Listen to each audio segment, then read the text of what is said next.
அதையும் வந்து அப்படியே மிக்ஸ் பண்ணி அதையும் ஒரு டப்பாவில் போட்டு ஊற்றி மூடி வச்சிட்டேன். இப்போ இதையும் நம்ம வந்து 10 நாளைக்கு ஒரு தடவை தண்ணியில் மிக்ஸ் பண்ணி அதே ரேஷியோவில் நம்ம எல்லா செடிகளுக்கும் கொடுத்து வரலாம். இந்த 2 உரங்களும் மாறி கொஞ்சம் மண்ணெல்லாம் கிளறி விட்டுட்டு நம்ம இந்த உரங்கள் கொடுக்கலாம். மேல் உரமாக வந்து நம்ம நேற்று அந்த பச்சை பயிறு அரைச்ச தண்ணி வந்து நம்ம ஒரு பாட்டிலில் சேகரித்து வச்சுருந்தோம்.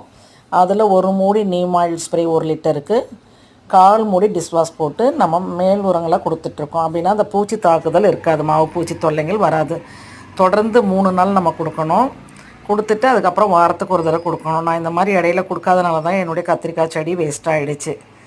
அதை காப்பாற்றிட்டுருக்கிறேன். இப்போது நான் காப்பாற்றிட்டு அறுவடை கொடுக்கும்பொழுது உங்களுக்கு வீடியோஸ் போடுறேன். நல்ல ரிசல்ட்டு கிடைக்கும். இது நான் வந்து ரெகுலராக பண்ணாதனால தான் என்னுடைய தவறு. Thank you all. சப்போர்ட் பண்ணுங்கள், சப்ஸ்கிரைப் பண்ணுங்கள், லைக் பண்ணுங்கள்.